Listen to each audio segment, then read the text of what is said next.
She gave him her loyalty before she gave him her name. She bled for his wars, starved through his winters, stood at his right side when every lord in the north wanted him dead. And the night she walked into her own chambers and found him there, tangled in silk that smelled of another woman, she did not scream. She did not cry.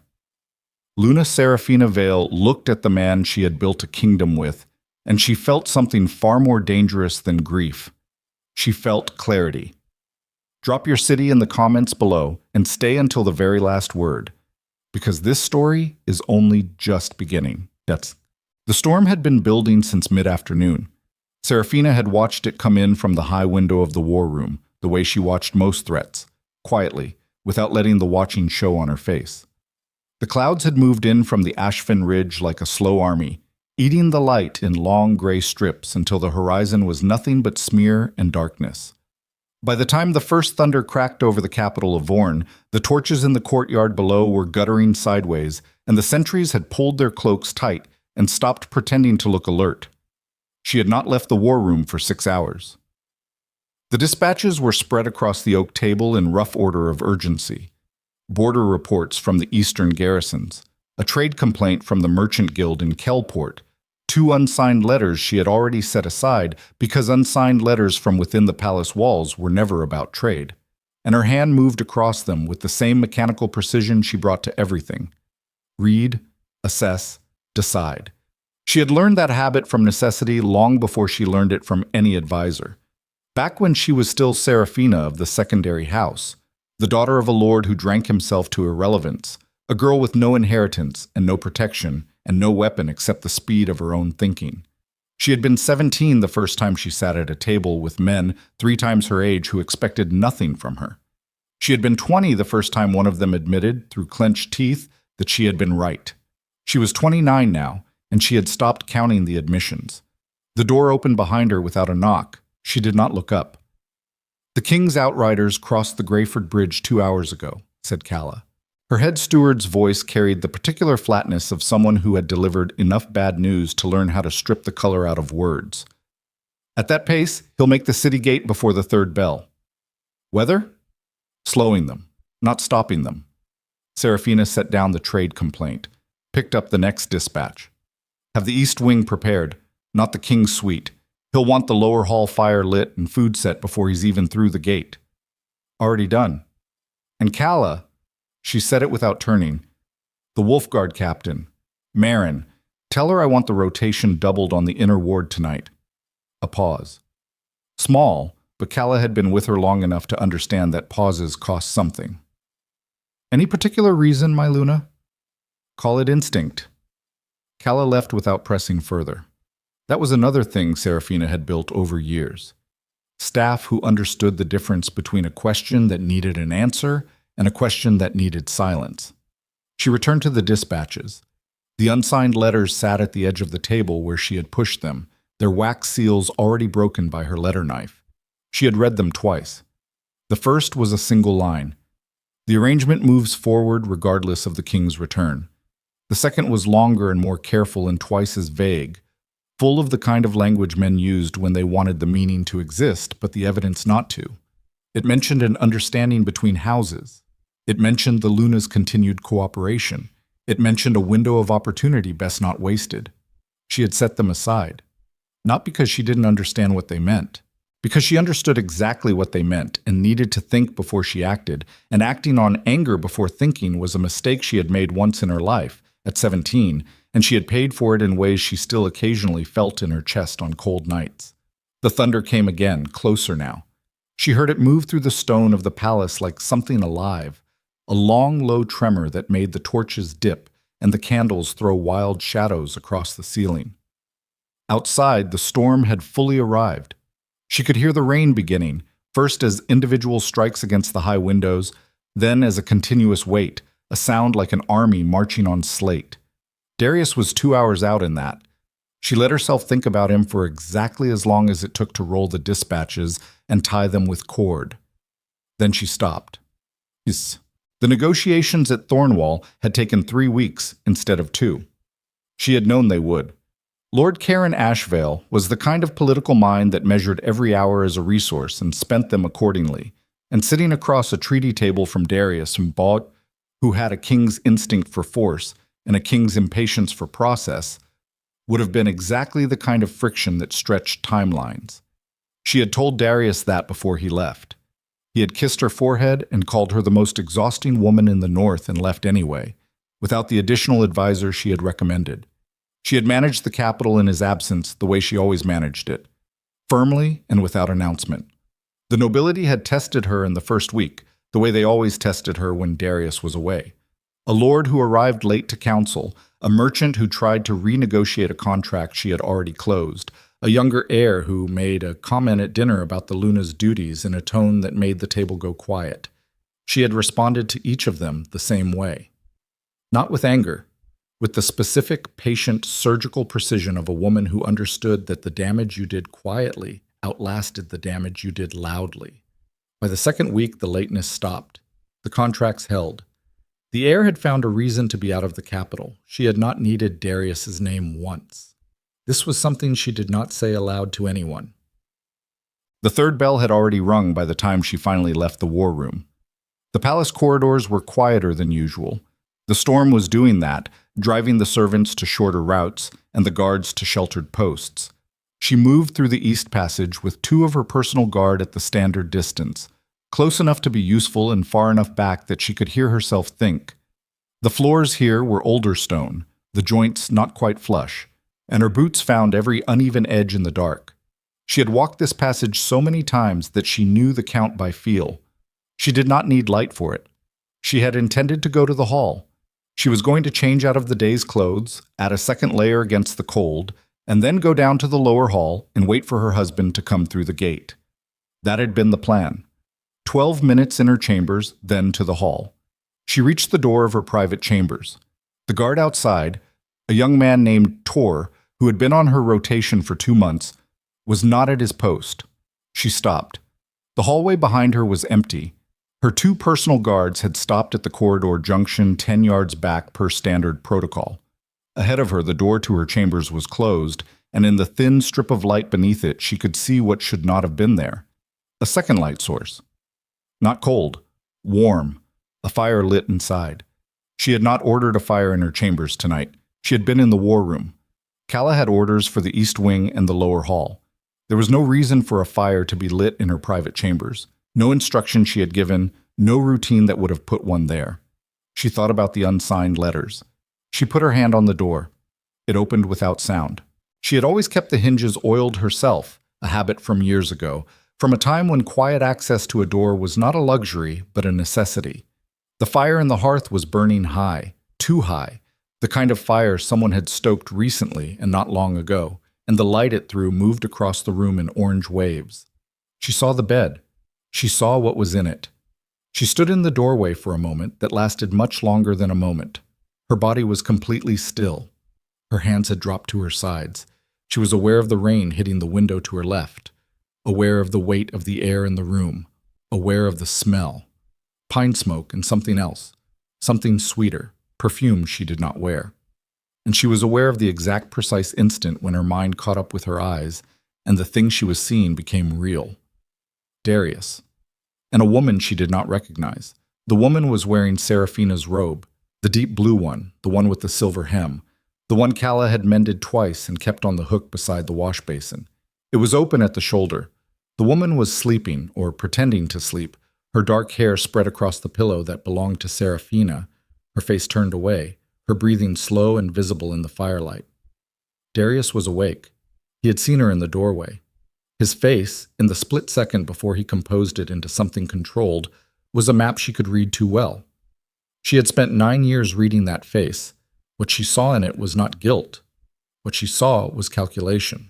The precise, rapid calculation of a man deciding how to handle a situation that had gone sideways. A man who had spent years knowing that his Luna was the most difficult person in the North to manage and was now trying to figure out what version of this story could still be saved. She watched him decide. She watched him open his mouth. She closed the door, not with force, with the exact amount of pressure required to move the door through its arc and seat it back in the frame. She heard the latch click. She stood in the corridor outside the room with her hands at her sides and the sound of rain filling everything. Behind her, her two guards had come to the corridor junction and stopped. They could not see her face. They could see her posture, the straightness of her spine, the set of her shoulders, and they were experienced enough to read it the way they would read any field signal. Neither of them said a word. Serafina stood there for 5 seconds. 10. She was aware of her own breath, the rhythm of it, steady and low, and she made a deliberate choice not to let it change. She was aware of the exact quality of the silence in her chest where something else had been a moment ago, and she cataloged it the way she cataloged everything, without sentiment, without permission for it to spread. She had built things before from ground that other people said was ruined. She knew what the first step looked like. "Get me Marin," she said. Her voice came out level. Not flat. Flat was its own kind of signal. Level. The voice she used in council when she had already made the decision, and the talking was just confirmation. One of the guards was gone before the sentence finished. Marin arrived in under 3 minutes. She was a compact woman, 40 or so, with the kind of face that had been through weather both literal and otherwise, and come out harder for it. She served as captain of the Wolf Guard, the inner ring of palace security that answered directly to the Luna's house. She had served Serafina for 6 years. She entered the corridor with no visible surprise at the scene, her Luna standing outside her own chambers in the same clothes she'd worn all day, face unreadable, 2 guards at parade rest, and stopped at arm's length. "My Luna." "Seal the gates," Serafina said. Marin did not blink. "All gates?" "Every gate that opens to the city, the merchant entrance, the service tunnel at the south wall, the old postern on the Ridge Road. I know you've been using it for the supply runs. Seal that too. I want no one in and no one out of the capital until I say otherwise." Marin held her eyes for 1 second. Then, "It'll take 20 minutes to reach all posts." "Make it 15. "Done." She turned to go. "Marin." She stopped. "The outriders who came ahead of the king's party, where are they now?" "Barracks, most of them. 3 were sent back with a message about 2 hours ago." "Sent back by whom?" "I don't know. The gate log will show." "Get me the gate log before you seal anything, and bring me the guard who is on rotation outside my chambers tonight. His name is Tor." Marin's expression shifted, just slightly, in a way that said she was connecting lines she hadn't connected until this moment. "Understood." She left at the pace of someone who had stopped thinking and started executing. The door behind Serafina opened. She did not turn immediately.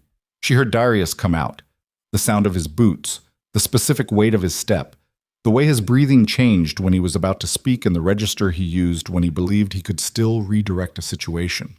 She knew that register. She had heard him use it on lords who were losing arguments they hadn't realized they'd already lost. "Serafina." She turned. He was dressed. He had taken time to pull on trousers and a shirt, unbuttoned at the throat, and the fact that he had taken time to dress before coming out was itself information. He was standing in the doorway with one hand on the frame, and in the firelight from the room behind him she could see his face fully now. The jaw, the tired lines under his eyes, the specific look of a man who had decided that sincerity was the play. Darius Thorne was not an ugly man. He had never had to be. 6'3", the kind of build that came from actual work rather than the performance of it, dark hair gone slightly longer than he usually kept it after 3 weeks on the road. He had ruled the North for 11 years, and it showed in the way he took up space, not arrogantly, exactly, more like a man who had forgotten that rooms could exist without him in the center. She had found that quality magnetic once. She looked at him now and felt something that was not quite anger. Anger was heat. This was colder. This was the feeling of watching a foundation crack and knowing you had already started calculating what to build in its place. "Before you say anything," he said, "I'm not stopping you." He took a breath. "What you walked in on is not what it appears." "Tell me what it appears to be." He came a step forward. She did not step back. She simply watched him. The situation at Thornwall was more complicated than the dispatches suggested. There are factions within Ashvale's court that we cannot negotiate with directly. Certain conversations require intermediaries. She is an asset, not— She is wearing my robe, Serafina said. Silence. My robe, Darius. The one that hangs beside my wash basin in my private chambers. Not a guest chamber, not the wing we use for visiting dignitaries. My chambers, which no one enters without my order, which were locked when I left this morning, which your man Tor was apparently paid to unlock. She paused. Let that sit. I don't need you to tell me what an intermediary is. I need you to tell me how she got into my chambers, into my bed, wearing my robe, before you arrived through the city gate. He said nothing. She waited, giving him the full length of the silence, because she had learned a long time ago that silence was its own kind of force, and the person who broke it first was the person who needed something. How long? He said finally. How long what? Have you known something was wrong? She looked at him for a moment, then she almost laughed. Darius, I have known something was wrong since the first unsigned letter arrived 4 days ago. I have been giving you the benefit of the doubt while watching your outriders send messages back to someone inside this palace before you were even through the gate. She let the quiet return for just a beat. I gave you more credit than that situation deserved. He ran a hand over his jaw. The letters are currently in the war room with everything else. She turned away from him, toward the far end of the corridor. Whatever story you brought back from Thornwall, you'll have time to think about which parts of it are still usable. The gates are sealed. She heard him go still behind her. You sealed the— He stopped himself. Started again. Serafina, sealing the capital gates without the king's authority. She said it before he could. Yes, that is what I did.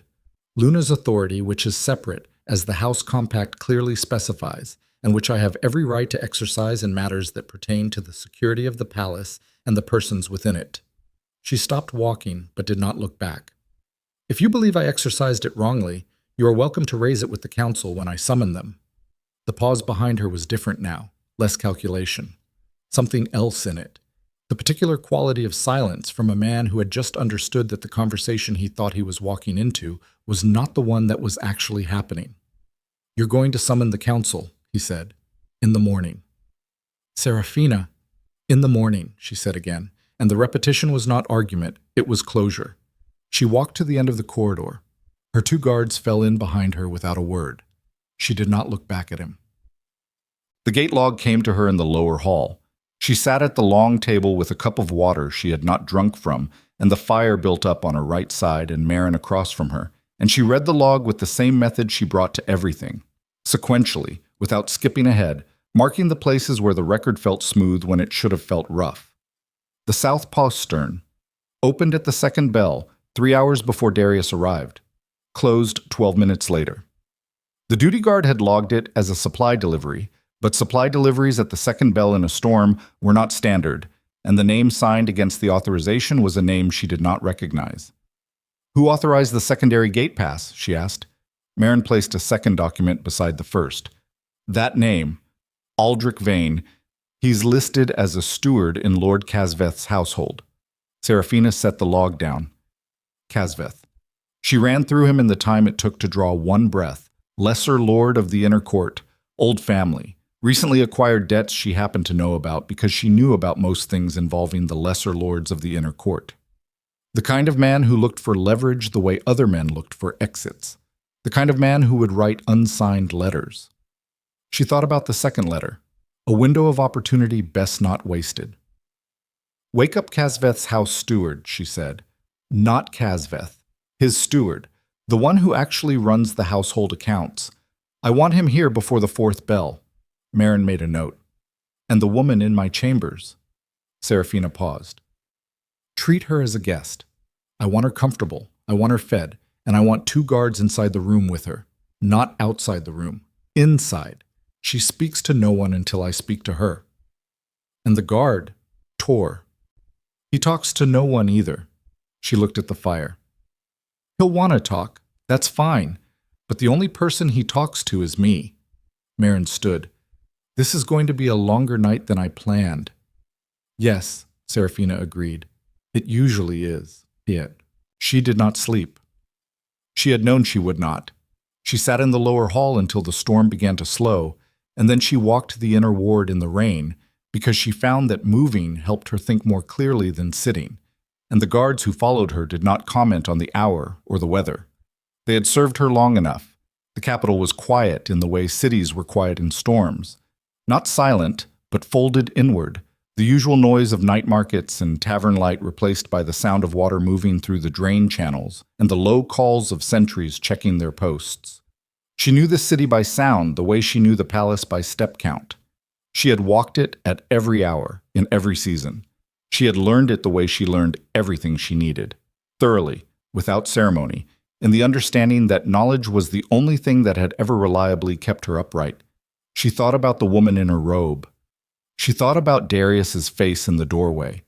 That split second of calculation, there before he'd had time to arrange it into something else. She had been reading him for 9 years.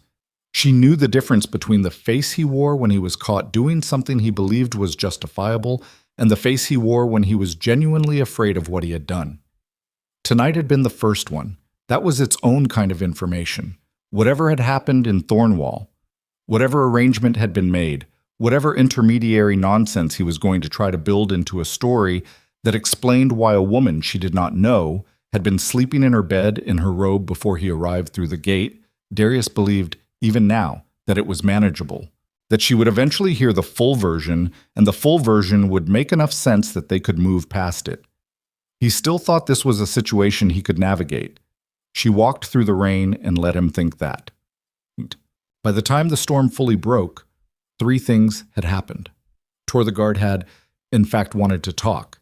He was 18, terrified, and had apparently been given 10 silver marks in a story about a visiting noblewoman who needed discreet access to the Luna's chambers to leave a gift. A story so thin that Seraphina, listening to him recount it in the small room off the lower hall, felt a precise and focused contempt for the person who had assumed it would be enough. The boy had been naive. The person who had used him had known that, selected him for it, exploited it. She told the guards to feed him and keep him comfortable and not to let him send any messages. Casveth's house steward arrived at the 4th bell, looking like a man who had thought very carefully about whether or not to arrive at all, and had made the wrong choice in the wrong direction. He was a thin man, 50s, with the careful posture of someone who had spent decades being important by being close to important people. He sat across from Seraphina and told her, in 3 successive versions, each one slightly more truthful than the last, what he knew about the authorization of the South Postern Pass. The 3rd version included Lord Casveth's name. It also included 2 other names. One was a lord of the Eastern Ward named Breveth. The other she did not yet recognize, but it was attached to a specific phrase that made the back of her neck go still. The arrangement that protects the Luna's continued position. She thanked the steward, had him escorted to a room, and said nothing else. Then the woman in her chambers asked to speak. She came to the room herself. The woman was sitting upright on the edge of the bed, still wearing Seraphina's robe now belted properly, her dark hair pulled back from a face that was younger than Seraphina had expected. Mid-20s, she thought, with the particular tightness around the eyes of someone who had been badly frightened and was doing the work of not showing it. The 2 guards stood against opposite walls. Neither spoke. Seraphina stood just inside the door. She did not sit. This was deliberate. "You asked to speak," she said. "Yes." The woman's voice was steadier than her eyes. "Before anything else happens, while it still matters." "Go ahead." The woman looked at the guards. Seraphina did not follow her gaze. "They can stay," Seraphina said. Another pause. Then the woman straightened further, something resolving in her posture like a decision taken. "My name is Inna. I came to the capital 8 days ago from the Keller Valley. I was approached by a man who said his name was Aldrich, but I don't think that was his real name. He said he represented a group of houses that were concerned about the current balance of power in the crown. He said they needed a woman who could pass as court nobility. He said the work was simple and I would be paid and no one would be harmed." She stopped. Seraphina waited. "He told me the king was away, and that I would be placed in the Luna's chambers before his return. He told me I only had to be there, to be seen there, and that after that I would be taken out of the city quietly and given the rest of the payment. Her jaw tightened. He didn't say anything about the robe. Someone put it on me while I was sleeping. I didn't. She stopped again. I didn't understand what it meant until the door opened. Serafina looked at her for a long moment. The fire was lower now. Outside, the rain had gone to a drizzle. When did you understand? Serafina said. When I saw your face. Inna looked up at her directly. I'm sorry. I know what you saw. I know what it was supposed to make you see. I didn't. She stopped herself a third time. Then, with a particular kind of tired flatness, I needed the money. That's the whole of it. I needed it badly enough that I didn't ask the right questions. Serafina was quiet for a moment. She thought about 17 and a table full of men and the specific flavor of a bad decision made from desperation. Are you willing to say this again in front of witnesses? She asked. Not tonight. When I ask. Yes. Are you willing to name Aldrich? What he looked like? Who else you saw in contact with him? Yes. Serafina nodded slowly. All right. She moved to leave, then stopped at the door. I'm going to have different clothing brought to you. Leave the robe on the bed. She said it without inflection, but they both knew what it meant. Yacht. The sky was beginning to show the first gray at the edges of dark when she returned to the lower hall and found Darius waiting. He had been there for a while, she thought. He had a cup in his hands, actual water this time, not wine, which was either genuine fatigue or a performance of it. And he was sitting at the far end of the table with the posture of a man who had spent several hours thinking and had not arrived at any conclusions that made him feel better.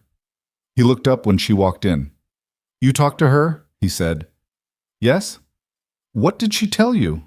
Serafina sat down at the opposite end of the table. She looked at him across the length of it.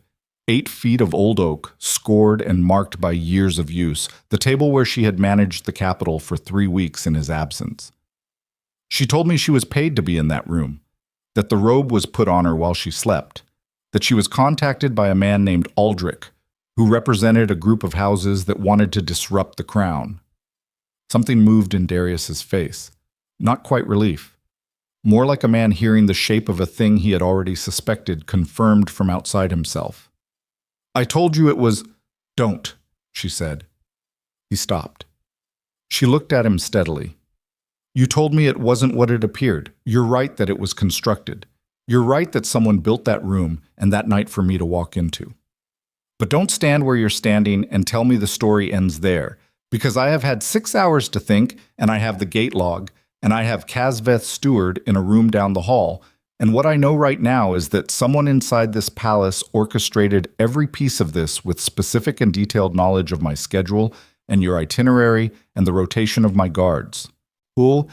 She put her hands flat on the table. Which means someone talked. Someone gave information.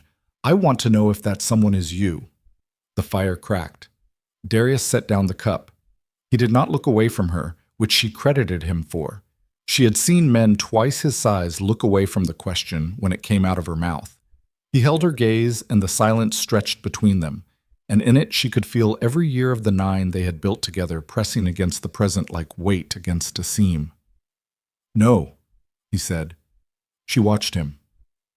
I did not give information to anyone who is working against you. Against us. His voice was rougher now, less managed. What happened in Thornwall was... He stopped. Started again. I made decisions I did not tell you about, contacts I did not disclose. There were reasons. Tell me the reasons. He exhaled. Casveth approached me before I left.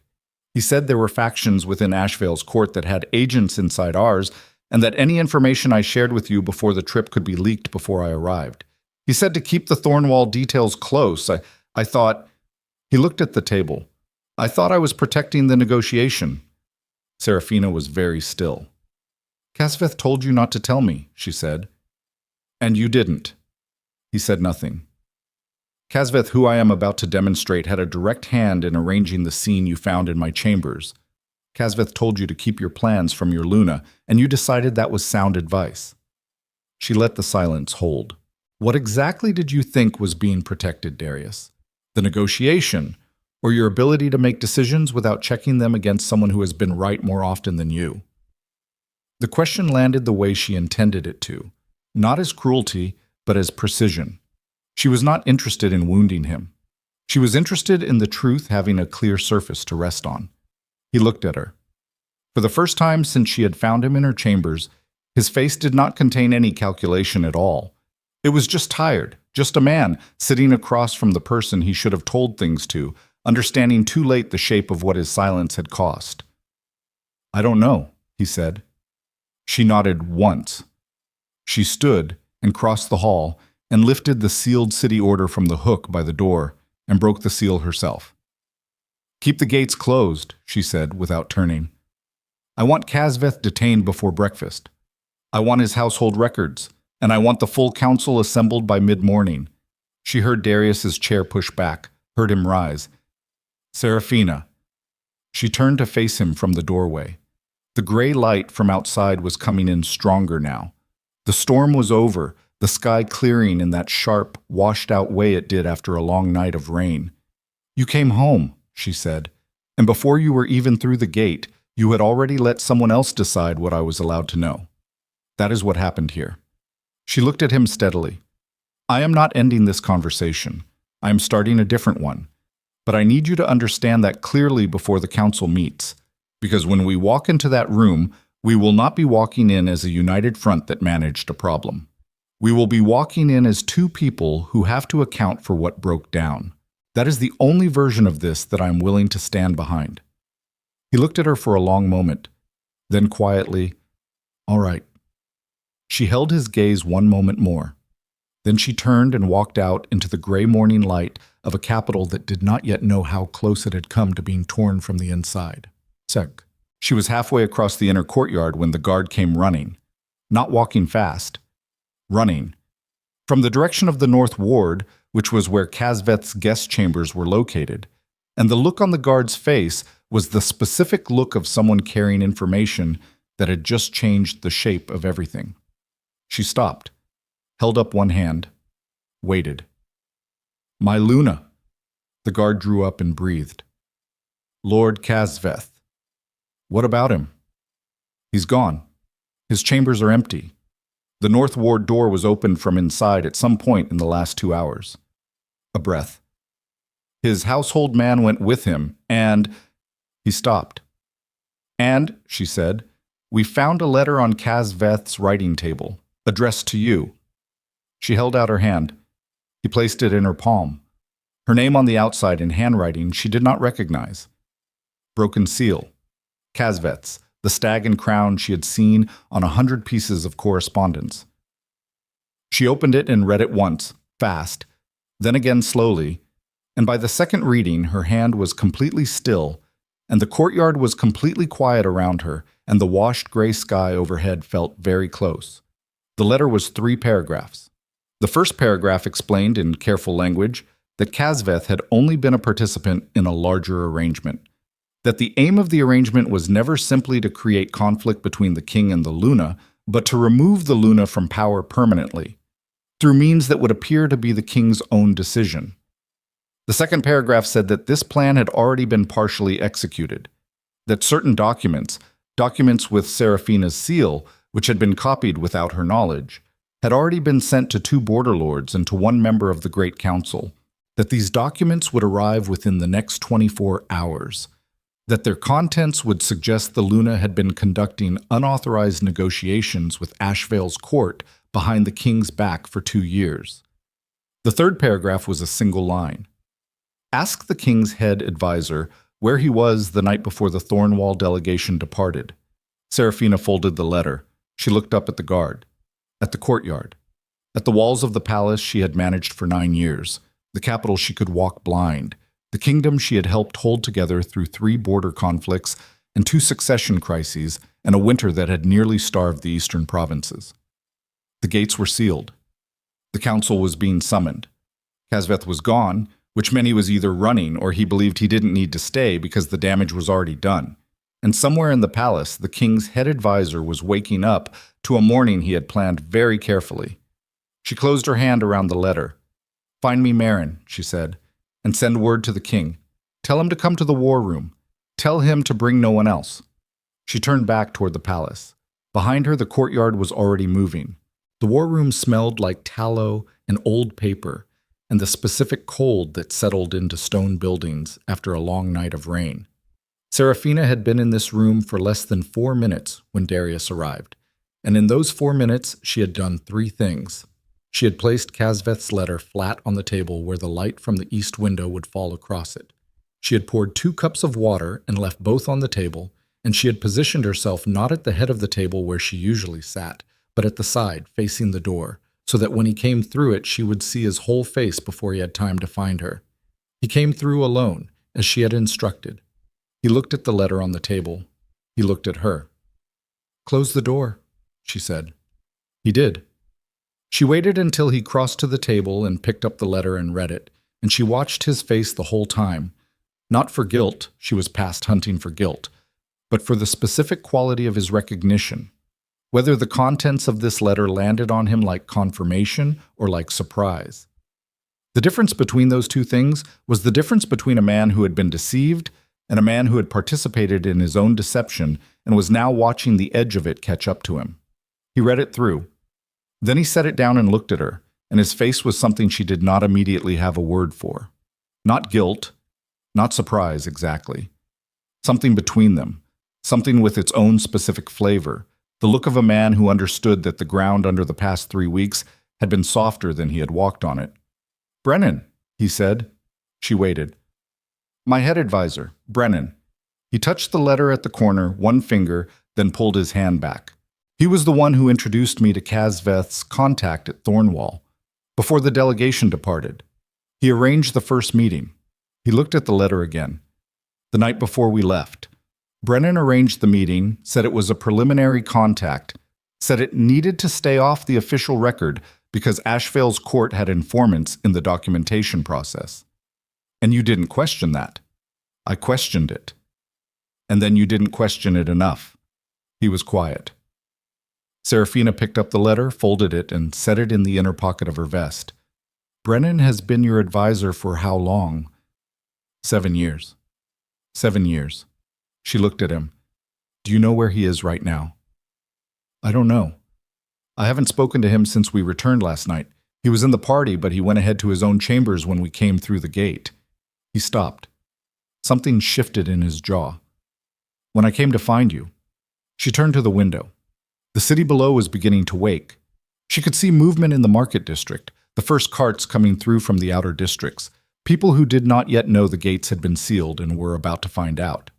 The news would spread fast once it did. Sealed gates were not something a capital forgot quickly. "I need to know everything," she said. "Not the managed version, not the version where you decide in advance what's relevant. Everything from the night before you left to last night at the gate." "Serafina." "I'm not asking as your wife," she said. "I'm asking as the Luna of this kingdom, whose seal is apparently on documents she never wrote, which are currently in transit to the border lords and to a member of my own council." She turned from the window. "So when those documents arrive, in less than 24 hours, I need to be standing on ground that I actually know the shape of. That means I need everything." He held her gaze for a moment. Then he sat down. Not at the head of the table, at the side across from where she had been standing, and when he looked up at her she understood that this was its own kind of signal. A man sitting down in a room he had always occupied as though it were his alone, choosing not to. She sat across from him, and he talked. It took 40 minutes. She did not interrupt except to ask for specific dates, specific names, the exact phrasing of things that had been said to him that he had absorbed and acted on without recording. The picture that assembled itself was not one she found satisfying. Not because it was damning, it was complicated in the way that genuinely human failures were complicated, full of small decisions that had seemed sensible in isolation and catastrophic in sequence. Brennan had built the thing the way a careful man built anything dangerous, slowly, with long pauses between steps, each piece introduced at a moment when the previous piece had already been normalized. He had started with Kazveth, then the Thornwall contact, who was not an Ashvale agent, but one of Breveth's men.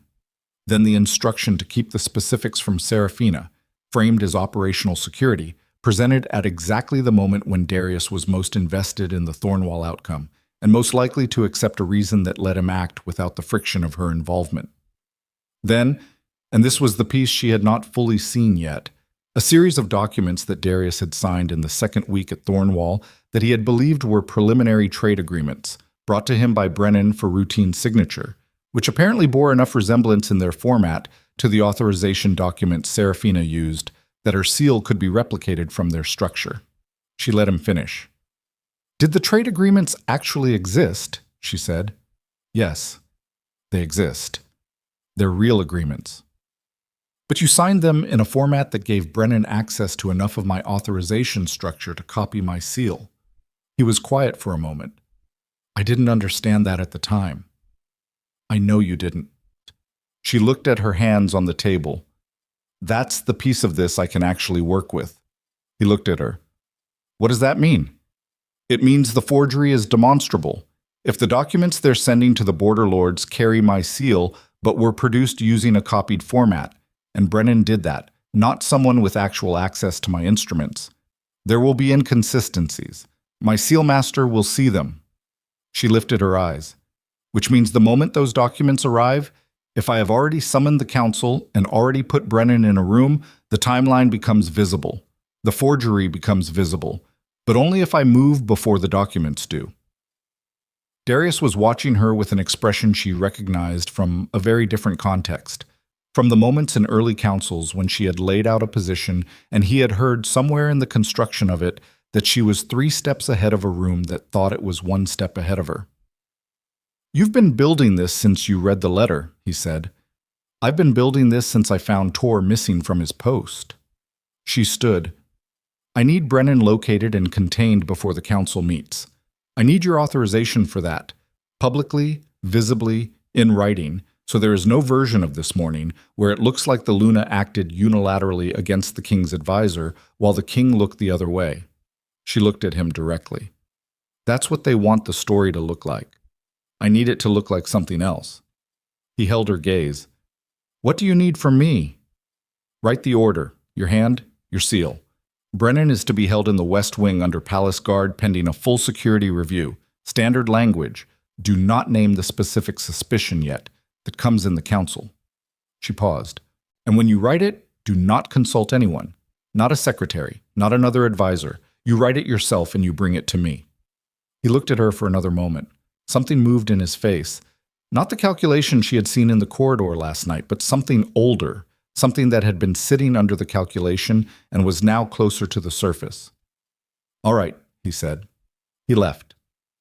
She stood at the war room table alone and allowed herself exactly 10 seconds of something that was not quite stillness, more like the feeling of standing on a rope bridge in high wind and choosing, consciously, not to look down. 10 seconds. Then she turned to the door and called for Marin. "What's up?" Brennan was not in his chambers. This information arrived via Marin's face before Marin said a word, and Serafina absorbed it without letting her expression change because the guard relay team behind Marin was watching, and what they saw on her face right now would be what circulated through the palace guard within the hour. "How long ago?" she said. "Chambers were cleared before dawn. His personal man says he dismissed him after the midnight bell with instructions to wake him at the 6th. When the man went back, the room was empty." Marin's voice stayed flat. "He didn't take much. Travel bag, some clothing, left his official seals on the desk." Left the seals, she noted that. A man who left his official seals behind was a man who understood that his official role was already finished. He was not running from an accusation he planned to fight. He was concluding. "He had help," she said. "Almost certainly. That much advance clearing in that time, someone opened a way for him." "Same route as Kasveth." "We're checking. South Postern was the one confirmed opening. There may have been another." Serafina considered. Kasveth running was one problem. Brennan running was a different one. Brennan was the king's head advisor, and his disappearance in the same night as this particular set of events would create a visible gap in the palace structure that every lord on the council would see and start filling with their own theory before she had the chance to fill it with the truth. She needed to move faster than the gap. "When does the council assemble?" she said. "You called for mid-morning. At this pace, fully assembled by the second hour after dawn. Move it to the first hour."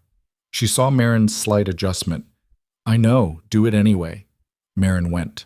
Serafina crossed the corridor to the side chamber where Inna had been moved. A smaller room, warmer, with the fire kept up and a meal brought. The woman was dressed now in plain clothing, her dark hair pulled back simply, and she was sitting at the small table with a cup she wasn't drinking from in a posture Serafina recognized, the posture of someone who had made a decision and was waiting to learn what the decision had cost them. She looked up when Serafina entered. "Both of them are gone," Serafina said. "The man who organized this, Kazveth, and the king's advisor, they left before dawn." Inna's jaw tightened. "That means I'm the one left to answer for it." "Only if I let it work that way." Serafina pulled the other chair from the wall and sat down across from her, which was not how she usually sat in a room with someone she was assessing, and she did it deliberately. "You said you'd name Aldrich. Describe him. You said you'd speak before witnesses." "I will. I'm going to need more than that. I need you to walk me through every contact, every location, how the payment was arranged, how the message was delivered that told you where to go and when." She held the woman's gaze. "I know you were used. I know you didn't architect this, but the council is going to assemble in roughly 2 hours, and I need to be standing in that room with more than a letter from a man who is no longer here."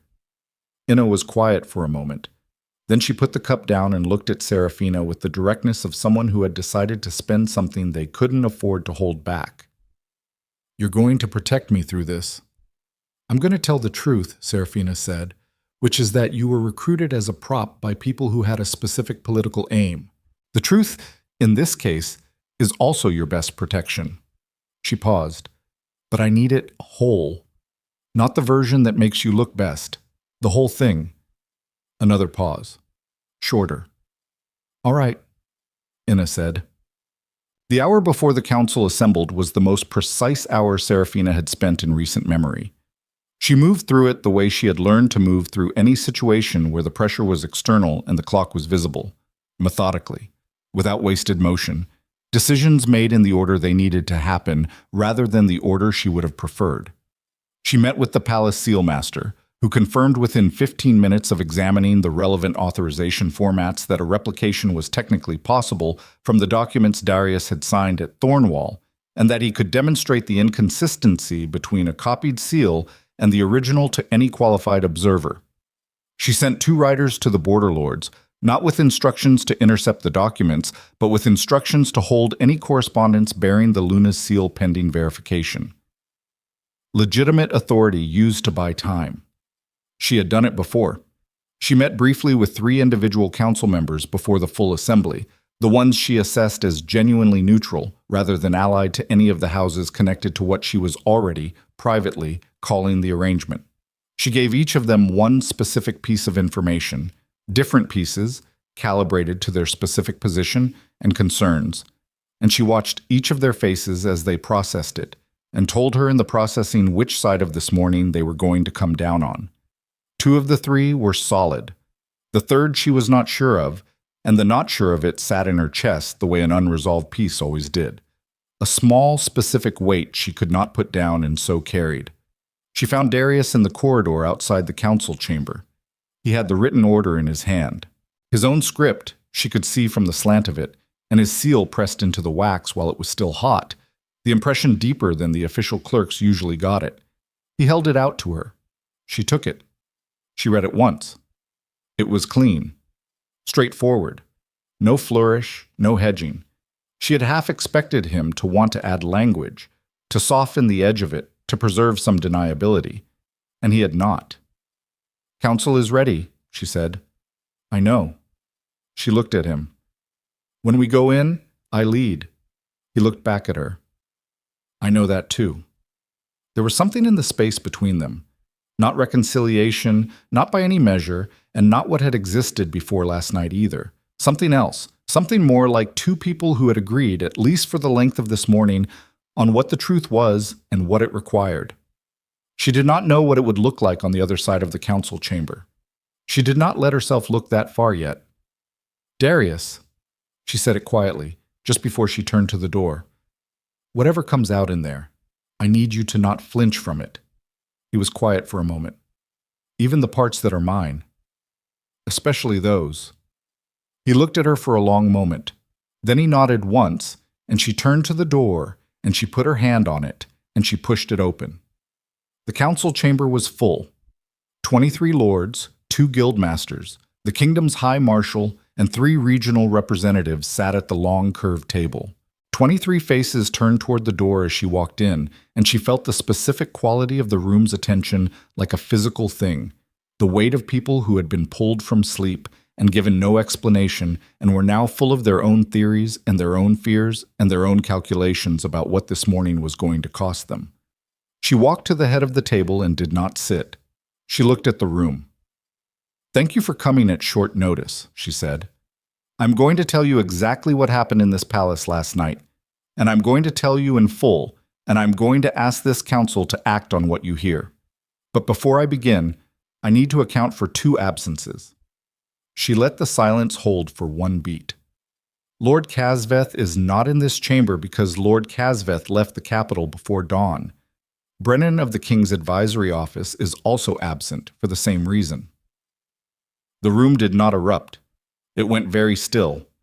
That particular quality of stillness, 23 people absorbing the same information and choosing, all at once, not to speak first, was the most dangerous kind of quiet that a council chamber could produce. She had learned that a long time ago. She stood in it and looked at every face in turn, and she did not hurry. "I'm going to tell you why," she said.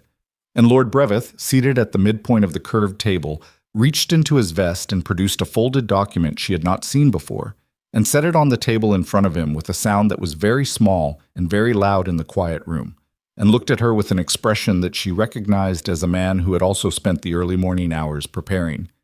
"Before you do, my Luna," he said, "perhaps you can explain this first." He unfolded the document.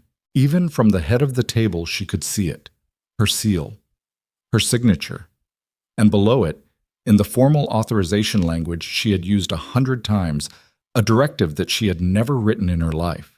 The document sat on the table like something dead. Serafina did not move toward it. She did not step back. She stood at the head of the curved table with 23 pairs of eyes moving between her face and the paper Breveth had placed in front of him, and she understood in the space of one controlled breath that the ground she had spent all morning mapping had just shifted under her feet in a way she had not fully accounted for. Not the forgery itself. She had known about the forgery. What she had not known was that Breveth had it. That Breveth had been sitting in this chamber for the last 10 minutes with it folded in his vest, waiting for her to open her mouth so he could close it with paper bearing her name. She looked at him. Breveth was a lord of 60 or so, from an old house in the western provinces, the kind of man who had survived 6 different administrations by being useful in small ways to whoever held the largest room. He had a broad face that was easy to mistake for open and eyes that were neither warm nor cold, but simply watchful in the way that animals near water were watchful. Not aggressive, just aware of everything that moved. She had never trusted him. She had never given him reason to distrust her, which was a different thing, and she had spent 7 years managing that difference carefully. He was watching her now with the expression of a man who had waited a long time to be on the correct side of a table. "Bring it to me," she said. His eyebrows moved just slightly. He had expected something else. She could see that, a flinch, a denial, or the specific overcomposed stillness of someone controlling panic. He had not expected her to hold out her hand and ask for the thing directly. He picked up the document. He did not bring it. He held it in front of him, half raised.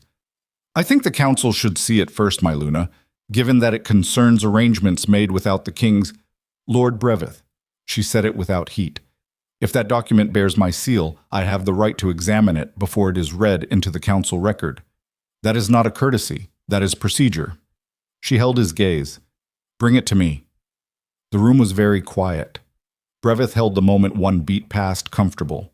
Then he stood and crossed to the head of the table and placed the document in her hand, and she felt in the placing of it the particular intention of a man who had decided this moment was already his, regardless of what she did with the paper. She read it. Her seal, as expected. Her authorization signature copied close enough that a casual observer would not catch the variance in the press of the third letter of her name. The slight lean she put on the downstroke that Brennan apparently had not known to replicate. She could see it. Her seal master could see it. In this room, in this moment, no one else was looking for it. The content of the document was worse than she had anticipated. It was not a simple communication. It was a formal authorization, dated 7 weeks ago, bearing her name, directing a specific transfer of Border Patrol authority in the eastern provinces from the Crown's jurisdiction to a joint oversight body that included 2 of Ashvale's lesser lords. On its face, it read as exactly what Breveth was going to say it was. The Luna of the North quietly negotiating away border authority behind the king's back while he was absent from the capital. She finished reading. She set the document on the table in front of her. She looked at the room. 23 faces. Some genuinely alarmed, some watching her with the specific stillness of men who already knew what the document said because they had been informed in advance that it would appear. She counted 4 of those. Added Breveth. 5 men who had known this moment was coming. And behind her, at the right edge of the table, Darius. She did not look at him. She was aware of him in the way she was always aware of everything she was not looking at, as information, as weight, as a variable whose current state she needed to account for. She heard his breathing change when Breveth had produced the document, a very small shift in rhythm that she had catalogued and filed and would return to later. "This document is a forgery," she said. The room absorbed it. Breveth sat back down with the ease of a man who had been waiting for exactly that sentence. "My Luna, those are serious words." "Yes," she agreed. "They are. And I can demonstrate the forgery with physical evidence. My seal master examined the authorization format used in this document this morning and can attest to the replication inconsistencies between this seal and my verified instrument." She paused. "However, Lord Breveth, I'm more interested right now in how you came to be in possession of it." The room shifted. Not much. Enough. Breveth's expression did not change significantly, but his hands, she noticed, moved from the table surface to his lap. "It was delivered to me." "By whom?" "I received it anonymously. As a concerned party, I felt obligated to bring it before the council." "You received a document bearing the Luna's seal anonymously, and rather than bringing it to the palace seal master for verification, you brought it directly to a council chamber." She let the sentence sit. "That's an interesting sequence of choices. I brought it here because the council is the appropriate body to adjudicate disputes. A document of unknown provenance bearing forged official seals is a security matter, not a dispute." She looked at him without expression. "Unless you had reason to believe it was genuine." Breveth's face went through something small and fast that was not quite discomfort. "I had reason to believe the council should see it." "Because someone told you to bring it here this morning." Silence. She let the silence run. 23 people breathing, the fire on the south wall cracking, the specific sound of a room full of men recalculating. "I want to be very clear about what is happening," she said. "Last night, an orchestrated scheme was executed inside this palace with the aim of damaging the crown's internal stability. The key participants, Lord Casveth and the king's head advisor Brennan, left the capital before dawn, which I will note is not the behavior of men who believed they had done nothing wrong." She did not look at Darius yet. "This document is a component of that scheme. It was produced using a copied authorization format and delivered to at least one member of this council in advance of this morning's assembly, which tells me that the people who built this scheme anticipated being found out and built a second layer into it, a layer designed to make the investigation of the scheme look like the crime itself." The room was very still. Breveth said, "Or the document is genuine and the Luna is now constructing a narrative to explain it away." She looked at him. He met her eyes, and in his eyes she saw something she had not seen there before. Not confidence exactly, but the specific expression of a man who had made a bet and was far enough into it that walking back was no longer an option. He was committed. Whatever had been promised to him, whatever position or power or debt relief was waiting on the other side of this morning, he had already accepted it. She was not going to talk him out of the chamber. She was going to have to defeat him inside it. My Sealmaster, she said, is prepared to come before this council today and demonstrate instrument in hand the specific inconsistencies between this seal and my verified authorization mark. She paused. Are you prepared to explain how the document came to you, who delivered it, and when the contact was first made? He said nothing. She waited. From behind her, she heard Darius shift. She still did not look at him, but she heard it. The specific sound of him deciding whether to speak, the half intake of breath that preceded a sentence he was weighing. She willed him, without turning, to hold it. Not yet. Not yet. He held it. One of the neutral lords, a man named Aldwin from the northern provinces, white-haired and careful, the kind of man who said very little and meant all of it, leaned forward and said quietly, My Luna. The king's advisor is absent from this chamber on the same morning this document appears before us. Can you speak to why? She looked at Aldwin. Brennan left the capital before dawn. We are working to determine his route and his destination. His departure is being treated as voluntary flight pending investigation. She paused. Lord Aldwin, I want to be direct with you. I believe Brennan was the primary architect of both the events of last night and this document. I believe Lord Casveth was a participant. I believe that someone in this chamber today was given this document with explicit instructions to produce it at this meeting before I could present the full account of what happened. She held Aldwin's eyes. I am not going to be able to tell you, in this moment, whether there are others in this room who knew what was coming this morning. What I can tell you is that I am going to find out. A lord from the Eastern Ward, a younger man named Reth, whose house was one she had always watched carefully, said, And what of the king, my Luna? He was present when this situation in the palace occurred. What is his account?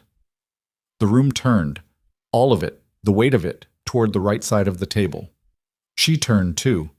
Darius was sitting with his hands flat on the table, and his face was the face of a man who had been waiting for the question the way you waited for a wound to finish doing what it was going to do.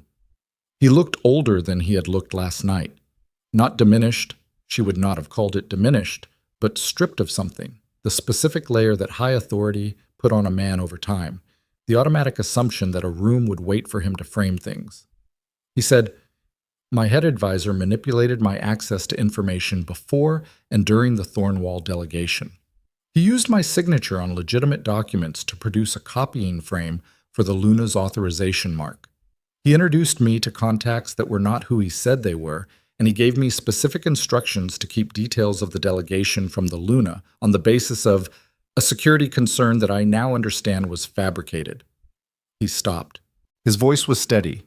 She gave him that. I followed his guidance. I made that decision, and I made it without sufficient skepticism. And the consequences of that decision are part of what this council is now looking at. He looked at Breveth. The document is a forgery. I will stand with the Luna's account. Breveth looked at him for a long moment. Then Breveth said, With respect, my king, that is a very convenient position for a man whose Luna sealed the capital gates last night. The room cracked. Not loudly. It cracked the way old timber cracked, a sound that was small relative to what it signaled, a sound that meant something structural had given way. 3 lords began speaking at once. Aldwin raised his hand and the 3 stopped, but others started, and Seraphina stood at the head of the table and felt the controlled momentum of the morning beginning to come apart at the seams in the specific way that rooms full of frightened men with competing interests came apart when they hit a wall they couldn't see around. She had planned for this. She had planned for exactly this. The moment when Breveth or someone like him pushed hard enough that the room stopped being a council and started being a crowd. Because crowds were what the arrangement had been built to produce. Crowds did not examine seal marks. Crowds did not ask who delivered what to whom and when. Crowds picked a side and moved. She needed to stop it becoming a crowd. She said loudly and without inflection, Enough. The room did not immediately comply. She said it again, the same volume, the same flat authority, and the second time the room went quiet. The way rooms went quiet when the person speaking had made it clear they would simply continue until it did. She looked at Breveth. You want me to account for sealing the gates, she said. I will account for it. I sealed the Capitol gates last night upon discovery of a coordinated breach of palace security that involved a bribed member of my guard rotation, unauthorized access to my private chambers, and the confirmed presence of at least one operative connected to a group of houses working against the stability of the crown. That is a security action within the Luna's authority as defined by the House Compact, which you are welcome to have read into the record. She paused. Now, I have given you a full account. You produced a document you claim was delivered to you anonymously, and you have declined to explain the circumstances of its delivery. The Council can decide which of those two positions constitutes transparency. Breveth's face was tight now. The earlier ease was gone, not replaced by panic, he was too seasoned for panic, but by the particular flatness of a man whose play had not gone the way he expected and was now running calculations on what remained. What remained, she was thinking, was not much. What remained was the forgery itself, and Inna, and the gate log, and Casveth's letter, and Darius's testimony, and the seal master. What remained on Breveth's side was a room full of men who were frightened and uncertain and had been given a document they did not have the tools to evaluate. She could win this. She had come into this chamber this morning believing she could win it, and she still believed that, and that belief was the rope she was holding on to while the ground under her feet felt like water. She said, I am going to request that the seal master be brought before this council this afternoon. I'm going to request that Inna, the woman who was placed in my chambers last night, testify before this council about the circumstances of her recruitment and the contact she had with the operative known as Aldrich. I am going to submit the gate log and Casveth's letter as evidence for the record. She looked at the room. And I am going to ask that Lord Breveth remain available to the council to account for the chain of custody of the document he produced today. Breveth stood. I do not answer to the Luna's investigation, he said. I answer to this council, and this council has not yet voted on whether to accept her account or examine. You answer to the crown, Seraphina said, and the flatness in her voice was the specific flatness of a woman who had stopped being careful and started being certain. And the crown is asking. The room went very still, and then a sound she had not anticipated, a door, the side door of the council chamber, the one used by clerks and messengers, opening without ceremony. One of Marin's junior guards came through it quickly, crossed to where Marin stood along the wall, and put something in her hand. Marin looked at it. Her face did not change, but the specific quality of her stillness changed, the way a soldier's stillness changed when they had just received information that required them to reassess everything that had happened in the last hour. She crossed to Seraphina. She said very quietly, Brennan was stopped at the Greyford Bridge. He did not get out. A pause. He is asking to speak to you, only to you. He says he has documentation. He says, his words, that what he gave Casveth and Breveth was not everything he had. Seraphina looked at the room. At Breveth standing, his chair pushed back, his face doing something complicated. At Darius, watching her from the right side of the table. At 23 lords who were waiting to see which way the stone fell. She had spent all morning building toward this moment. She had built it carefully, brick by brick, out of evidence and procedure and the specific kind of patient authority that did not announce itself. She had believed, walking into this chamber, that she was the one who understood the shape of the battlefield. She looked at Marin, then she looked at the room. This council will recess, she said. 2 hours. Breveth said, On whose authority? Mine, she said. She did not elaborate. She did not need to. She picked up the forged document from the table and walked toward the side door, and the room that had been a crowd a moment ago went silent around her, and she pushed the door open and stepped through it into the cold corridor beyond.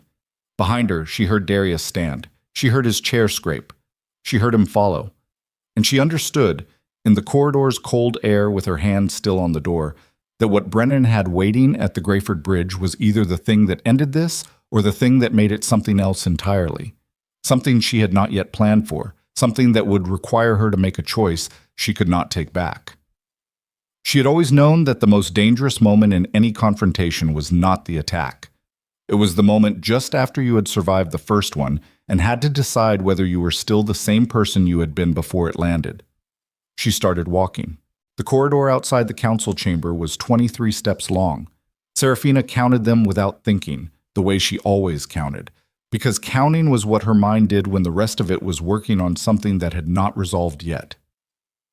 Brennan stopped at the Greyford Bridge, asking to speak, saying he had documentation, that what he had given Casveth and Brevith was not everything.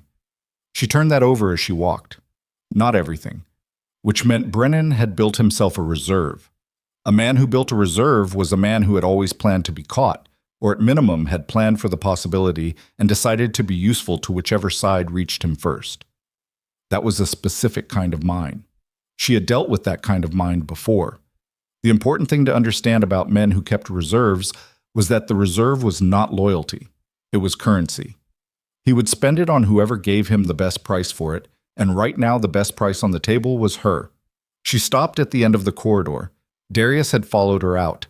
He was 4 steps behind, and when she stopped, he stopped too, and they stood in the cold air of the passage with the sound of the recess beginning to filter under the council chamber door. Voices rising, chairs scraping, 23 men all trying to get to each other before the 2 hours was up. "You're going to Greyford," he said. Not a question. "Yes." "I'm coming." She looked at him. "No." "Serafina, I need you in that chamber when it reconvenes. I need a body in that room who cannot be removed from it, who carries the crown's authority, who can hold Brevith in place if he decides the recess is his opportunity to do something with what he has left." She held his gaze. "If we both walk out of this palace right now, the room becomes ungoverned. Brevith has at least 3 lords in there who are waiting for exactly that." He looked at her for a long moment. She could see him working through it, the calculation, but also something else underneath the calculation, something that was not political at all and that he was choosing, in this moment, not to say. "Marin goes with you," he said. "Marin was already going with me. And you come back before the 2 hours is up." "I intend to." He held her eyes another beat. Then he looked at the floor, a brief downward motion that was not submission and not defeat, but something more like a man acknowledging a weight. When he looked back up, his face had the quality she had seen in him at the table, stripped of the layer, just the actual structure of the man underneath it. "Be careful," he said. She had heard him say those words to her before, in other contexts, in the early years when they still said things like that freely. She had not heard them in a while. She registered the sound of them, and then she turned and walked toward the East Passage and did not let herself carry it further than that. The ride to Greyford took 40 minutes at the pace Marin set, which was faster than comfortable and slower than reckless. The kind of pace that said something specific about Marin's assessment of the situation without requiring her to say it aloud. The bridge was an old stone crossing at the edge of the capital's jurisdiction, where the road south split toward the lowland provinces. The Greyford garrison was small, 8 men, a fortified way station, a holding room that was used for customs disputes, and the occasional traveler who arrived with paperwork that did not match their cargo. Serafina had inspected it twice. She knew its dimensions. She knew the light came in from the east-facing window only in the mornings, and that the holding room smelled like damp rope and old iron, and that a man kept in it for more than an hour started to feel the walls. Brennan had been there since just before dawn. He was sitting at the small table when they brought her in, and she took him in quickly and without pause, the specific inventory of a person who had been through a bad night and knew it. 61, thin in the shoulders, with the indoor pallor of a man who had spent decades in advisement chambers rather than daylight. His hands were on the table. He had not been restrained, she noted. The garrison commander had read the situation correctly. A man who was asking to talk was a man you kept comfortable enough to keep talking. He looked at her when she came in, and his expression did the thing expressions did when they were trying to communicate sincerity to a person who had no remaining reason to credit it. She sat down across from him without speaking. He said, "I didn't know about the woman, in your chambers." "I don't believe you," she said. Not with anger, as information. His jaw tightened. "I knew about the document, the forgery. I knew about the approach to Casveth and to Brevith. I was the one who structured the original plan." He stopped. "The woman was Casveth's addition. I was told it was a documentation play. that the forgery would be sufficient to create enough doubt in the council to buy time for the larger arrangement. The personal element, he stopped again. That was not my design. She looked at him. A man who wanted her to understand the specific shape of his culpability, who had decided that the best asset he had left was a distinction between what he had planned and what he had failed to prevent. She gave him nothing. You said you have documentation, she said. What documentation? He reached into his coat slowly, with the deliberate visibility of a man demonstrating that he understood the guards behind her were watching every movement, and he produced a bound leather folder. He placed it on the table between them. He did not push it toward her. He left it equidistant, which was its own kind of statement. Everything is in there, he said. Every communication between myself and Brevith going back 14 months. The original proposal, which came from Brevith's house, not mine. The letters between Brevith and the two border lords regarding the authorization documents, with Brevith's seal on every one. The name of the man who approached Inna, his actual name, not the Aldrich cover, and the record of a financial arrangement between Breveth's estate and 3 members of this council. He paused. Not Casveth, 3 others. She did not touch the folder. She said, Why? He looked at her. Why did I keep it? Why did you build the play in the first place? You have served this king for 7 years. Walk me through the reasoning of a man who decides to do this. He was quiet for a moment. His hands moved on the table, a small adjustment, and she watched the movement the way she watched everything, cataloging, without editorial. Brevith approached me 14 months ago, he said. He had information about a debt arrangement Darius had made during the second border conflict. A private arrangement, off the formal ledger, with a merchant house in the Southern Territory. The kind of arrangement that is not illegal but is, he searched for the word, inconvenient for the Crown's position in the Eastern trade negotiations. Brevith had leverage on the king, she said, on the king's credibility. Yes. He looked at the table. He came to me because he understood that a direct approach to Darius would not work. Darius does not respond to leverage the way most men respond to leverage. He pushes back. He escalates. A pause. But an approach through an advisor, someone who could frame it as prudent management of a political risk, that was different. Brevith wanted the Eastern Border Authority restructured. He wanted the Luna's position reduced, not eliminated. Reduced, subordinated to a council oversight body that he could control. He said the documentation play would accomplish it without direct conflict. That the Luna would step back from certain functions when faced with enough doubt about her own conduct. She let that sit. The light in the holding room had shifted slightly, the sun moving in the east-facing window. She did not look at it. He thought I would step back, she said. Brennan looked at her, and in his face she saw for the first time something that was not calculation and was not performance. Just a man who had spent 14 months working a plan built on a fundamental misreading of its primary subject. Yes, he said. She looked at the folder on the table. She thought about Brevith in the council chamber, standing with his chair pushed back, the ease in him when he had produced the document, the specific confidence of a man who had been 14 months in preparation and believed he had accounted for every variable. She thought about the 3 unnamed lords.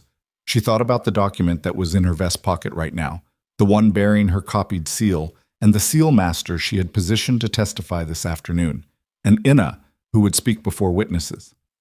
She thought about the folder on the table. She picked it up. She opened it and read for 6 minutes, quickly and without interruption. Marin stood behind her and said nothing. The garrison guards did not move. Brennan sat across from her and watched her read with the expression of a man who had made his bet and was waiting for the outcome with the specific, exhausted patience of someone who has stopped being able to affect things. The folder was what he said it was. More than what he said it was, actually.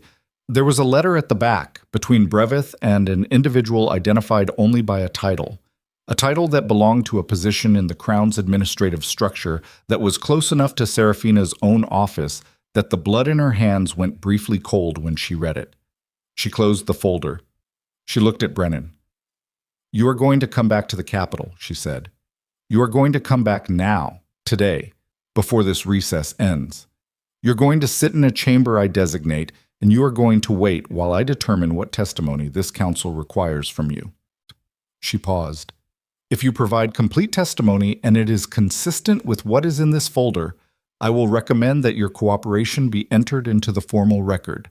I am not in a position to promise you anything beyond that, and I would not insult your intelligence by trying." She picked up the folder and stood.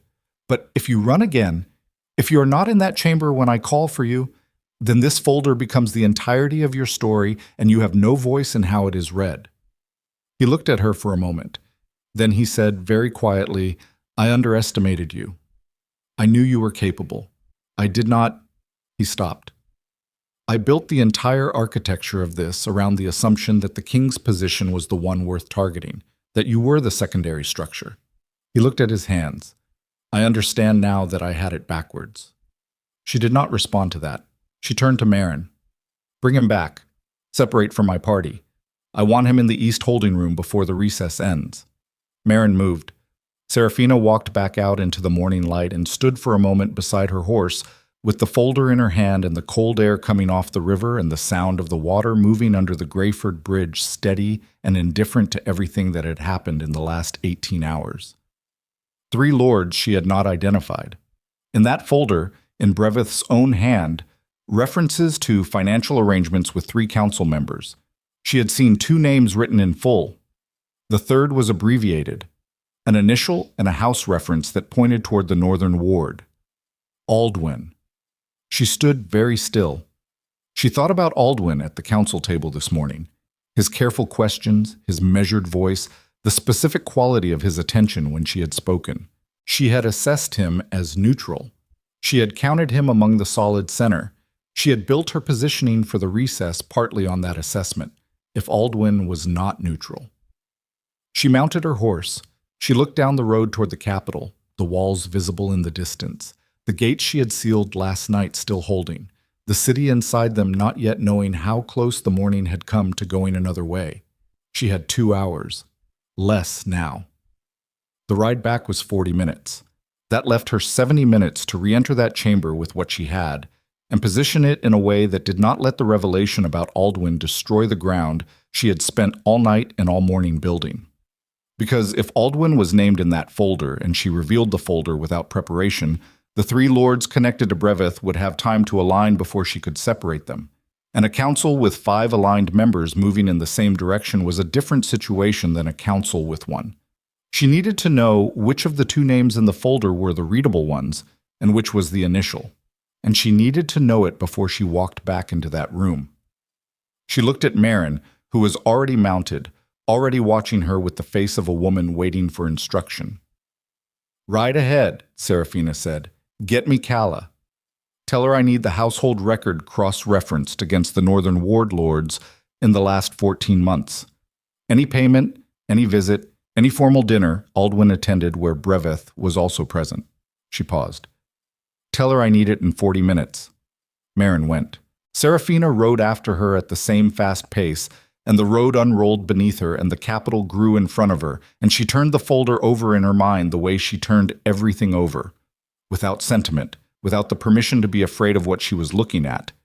And she let herself see it whole. The arrangement had not been built to topple the king. It had been built to topple her, to reduce her to a subordinate position from which she could not challenge a council that Brevith had been quietly buying for over a year. The forged documents were the visible layer. The 3 lords were the structural layer. And Brennan had been the mechanism, the trusted internal hand that turned the lock from inside while Brevith pushed from outside. She had spent the night thinking she was unwinding a conspiracy. She had been unwinding the surface of one. The actual conspiracy was deeper and had been running longer and had more members than she had walked into that council chamber knowing about. And she had 2 hours to decide what to do with that before the recess ended, and Brevith stood up again in a room where he believed he still had majority weight. She thought about what Brennan had said. "I built the entire architecture of this around the assumption that the king's position was the one worth targeting." She understood now why Brevith had built it the other way. Because in 14 months of watching this kingdom run, he had arrived at the same conclusion she had arrived at 9 years ago and never said aloud to anyone, that the thing holding Vorn together was not the king's authority. It was hers. And unlike Darius, she could not be redirected with flattery or worn down with friction or managed through an advisor. She had to be removed by being made to look like the threat. She pushed her horse faster. The gate came into view. She could see from the road that it was still sealed. Good. And that there were more people near it than there had been at dawn, merchants and travelers backed up and frustrated and milling in the way of people who had been inconvenienced by power and were not yet certain how long the inconvenience would last. They would have their answer by midday. One way or another. She rode through the personnel gate and into the city and did not slow down until she reached the inner ward, and when she dismounted, Calla was already there, standing in the courtyard with a document in her hand and an expression that said she had found what she had been asked to find and was not pleased with it. Serafina took the document and read it standing up. Aldwin. A dinner in the Western Estate 3 months ago, both names on the guest list, a payment record from the estate accounts, legitimate on its face, a consulting arrangement, the kind of thing that looked like nothing until it sat next to everything else. Enough. Not a confession. But enough to ask the question in the council chamber with the folder in her hand in front of 23 people, in a way that Aldwin would have to answer or not answer, and either answer would tell the room something. She looked up from the document. Calla was watching her. Marin had come into the courtyard behind her. Somewhere above, in the palace, Darius was in the council chamber holding a room she had told him to hold, and in the east holding room Brennan was being settled in under guard, and in the council chamber Brevith was spending the last of his recess talking to whoever he could reach. She had 40 minutes. She thought about the version of this morning she had planned last night in the rain, counting windows in the dark, mapping every variable she could see. She had been thorough. She had been meticulous. She had still walked into a room with a piece missing because the piece had been buried 14 months deep in a folder in the coat of a man she had not yet reached. There was a particular feeling that came with that. Not quite failure, then. The morning was not over. The folder was in her hand. She was still standing. Something more like the knowledge that thoroughness had a ceiling, and above that ceiling was the country where you could not plan your way through because the variables were too many, and some of them were behind doors you did not yet know were doors. In that country you did not plan. You decided. She tucked Calla's document inside the folder and handed it to Marin. When I call for it in the chamber, bring it directly to the table. Don't hand it to anyone else. Don't let it out of your hands between now and then. Marin took it. And Marin. She looked at her directly. If Brevith moves to leave the chamber at any point before I am finished, any point, even for a moment, you stop him. Marin's expression was flat and certain in the way that had made her worth every difficult day of the past 6 years. Understood. Serafina turned toward the palace entrance. She walked through the doors and up the main corridor and toward the council chamber, and she felt the building around her the way she always felt it. Old stone and cold air and 9 years of memory in every corridor, every stairwell, every window she had looked out of while managing something that needed managing. She had walked into difficult rooms before. She had walked into rooms where the people in them wanted her to fail, wanted her to stumble, wanted her to give them the one wrong word or the one visible flinch that would make everything they planned possible. She had not given them that. She was not going to give them this. She reached the council chamber door. She put her hand on it. And from inside the chamber, before she had pushed it open, before she had crossed the threshold, before she had done the thing she had been walking toward for 40 minutes, she heard a sound she had not expected. Not voices. Not the controlled murmur of a recess. Shouting. Multiple voices. Overlapping. The specific chaotic register of a room that had stopped being a council, a long time before she arrived back at its door. She heard Darius's voice above the others, not shouting, but raised in the way she knew he raised it when he was done waiting. And she heard Brevith's voice underneath his, and she heard a third voice she did not immediately place saying something that made the room loud in a completely different way. She pushed the door open. The chamber had not waited for her. Brevith was on his feet. Darius was on his feet. 4 other lords were on their feet. The High Marshal had moved from his place along the wall to the edge of the table.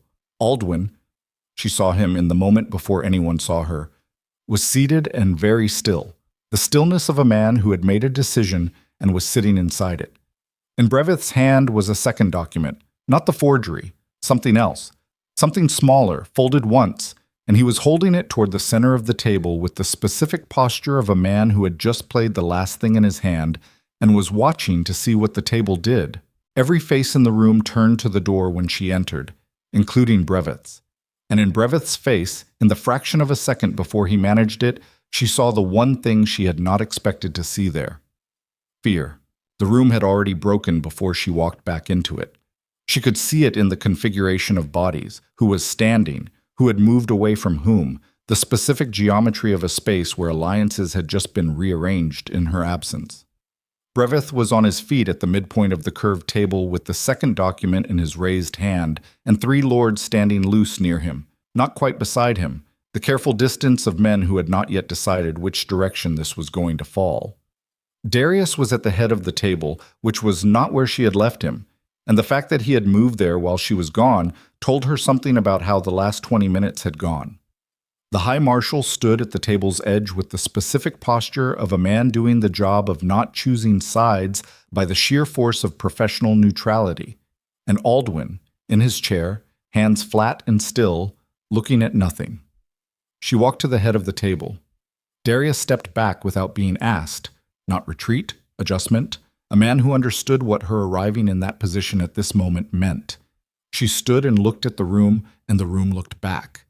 And in the 2 seconds of quiet before anyone spoke, she took the full measure of what she had walked into. Breveth's fear had lasted less than a second before he had covered it. But fear, in her experience, was the most honest thing a face ever did. He had been afraid when she walked through that door, which meant the second document in his hand was not a winning move. It was a last one. "Put it on the table," she said. He looked at her with the reconstructed composure of a man who had made a decision. "This concerns the council, my Luna, not—" "Put it on the table, Lord Breveth." The room was very still. He put it on the table. She crossed to it, read it standing, and understood within 4 lines what it was. A letter. Handwritten, recent. The ink had the quality of something produced in haste, the letters slightly larger than careful writing produced them. It was addressed to the council in aggregate, and it bore Brennan's name at the bottom, and its contents were a preemptive account of his own role in the arrangement, structured to present itself as a confession but shaped, in the specific choices of what it included and what it omitted, to implicate Serafina's office in the original authorization of the border restructuring. A letter Brennan had apparently written before he ran. A letter Breveth had been sitting on, waiting to see if he needed it. She had been 40 minutes at the Greyford Bridge. In 40 minutes, Breveth had produced a letter that contradicted the account of a man who was currently sitting in the east holding room of this palace waiting to deliver testimony. A letter designed to arrive before its author did. A letter that would land differently on this council if it arrived first, if the room had time to absorb its version of events before Brennan's actual voice entered the chamber. She put the letter down. She looked at Breveth. She said, "Brennan is in the east holding room." The room absorbed that. She watched Breveth absorb it. The composure held, but his hands, the letter, still in contact with his fingertips, moved slightly against the table's surface. A very small adjustment, the kind of movement that happened below the level of intention. "He was stopped at the Greyford Bridge before dawn," she continued. "He asked to speak. I went to him. He provided documentation of the arrangement, every communication, every letter, every financial record between himself and the parties involved, and he is prepared to testify before this council this afternoon." She looked at the room. "Lord Breveth, you have just produced a letter bearing Brennan's name. I suggest you consider carefully what it means that the man whose name is on that letter is currently in this building." Breveth said, "He'll say whatever you've told him to say. He'll say what the documentation supports," she said, "which is available for examination by any member of this council who wants to see it before we proceed." She turned to Marin, who was in the doorway. Marin crossed to the table and placed the bound leather folder flat on the surface. Serafina put her hand on it. 14 months of correspondence. Every financial arrangement. 3 names from this council. She did not open the folder. She let it sit. "Lord Breveth, I'm going to ask you one question, and I'm going to ask it in front of every person in this room, And I want you to understand that the answer you give in the next 30 seconds is the answer that will be read into the formal record of this council and will follow your house forward from this morning." She held his eyes. "Did you authorize and fund the scheme that produced a forged document bearing the Luna's seal, suborned a member of the Royal Guard, and placed an operative in the Luna's private chambers with the aim of destabilizing the crown?" Silence. 23 people not breathing. Breveth looked at her. His hands were still. His face was the face of a man who had spent 14 months on a plan and was now standing at the precise point where the plan ended and what came after it had not yet been written. He said nothing. She waited. He said, "I want council representation before I answer any—" "That is your answer," she said. And she turned from him because the turn itself was the statement, and she looked at the marshal and said, "Lord Marshal, take Lord Breveth to holding pending formal examination. He is not to communicate with any member of this council or their staff until the examination is complete." The marshal moved. He was a large man, the kind of large that came from actual use, and he crossed to Breveth with two of his men, and Breveth, after one long moment in which he looked at the room and found that the room had shifted, that the three lords who had been near him were no longer near him, that the bet had ended and the accounting was beginning, Breveth did not resist. He walked out. The door closed. What followed was not swift. Serafina had learned over 9 years that the dramatic moment in any confrontation was almost never the one where the enemy left the room. The dramatic moment was the one everyone remembered. What came after it, the documentation, the formal statements, the careful reconstruction of a sequence of events in language precise enough to become law, was longer and harder and produced no moments anyone would retell. It was the work that made the moment mean something. She did it. She did 3 hours of it. With the council, methodically, Brennan brought in at the second hour and seated at the table where everyone could see him and where his presence confirmed by the simple fact of his existing in the room that the letter Breveth had produced was a document written by a man who had not yet decided how his own story ended. He was not a good man. She did not present him as one. She presented him as a witness whose documentation was verifiable and whose testimony, cross-referenced against the material in the folder, gave the council a complete account of the arrangement from its origin to its execution. She presented the sealmaster. She presented Inna, who spoke for 20 minutes in the flat, careful voice of a woman who had decided that the only thing left to spend was the truth, and who named the man she had known as Aldrich with enough physical detail, height, left-handed, a scar on the inside of the right wrist, that the council's investigator had a starting point. She presented Casveth's letter. She presented the gate log. She presented Cala's cross-reference on Aldwin, at which point the chamber went through a specific kind of silence that was different from all the other silences of the morning. The silence of men recalibrating a person they had believed they understood. Aldwin sat through it with his hands on the table, and when Serafina looked at him and said, quietly, that the record showed a financial arrangement between his estate and Breveth's over a period of 11 months, he did not deny it. He said, in a voice that had aged 20 years in the last 3 hours, that he had believed the arrangement was a trade matter, that he had not known what it was funding. She watched his face while he said it, and she did not know, entirely, whether it was true. She filed that uncertainty in the place where she filed things she could not yet resolve, and she moved forward. At the end of the 3rd hour, she called for the formal record. The formal record took another 30 minutes to draft in language the council ratified. It documented the conspiracy. It named Breveth, Casveth, and Brennan as primary parties. It entered Brennan's cooperation into evidence. It noted the Aldwin matter as under ongoing examination. It established the forged documents as fraudulent by sealmaster testimony and ordered the border lords informed.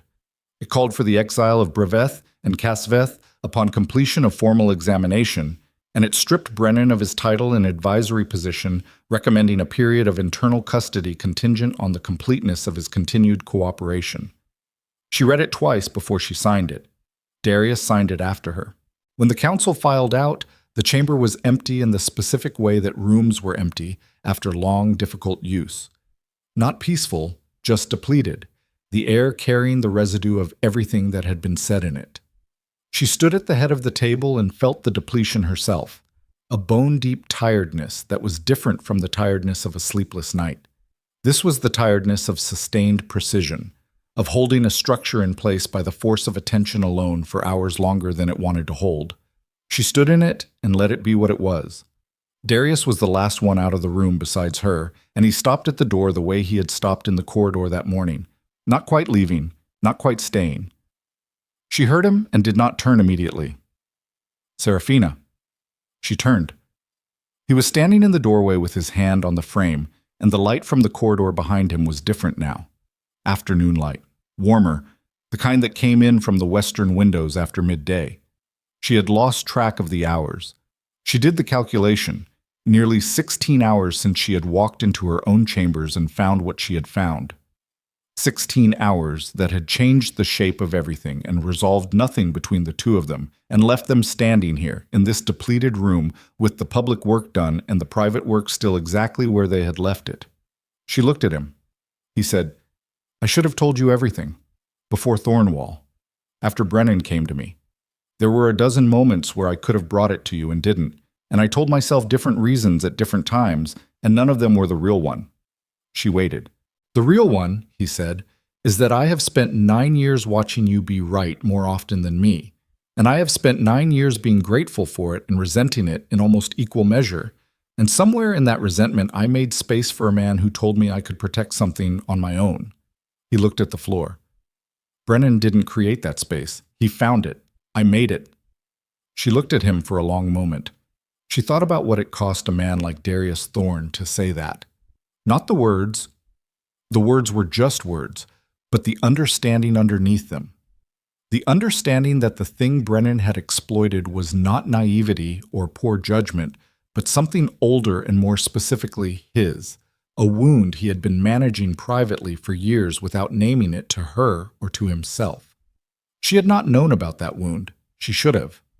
She sat down at the table, not at the head, at the side where she had sat that morning, and she looked at the surface of the table and let herself be tired for the first time since the previous night.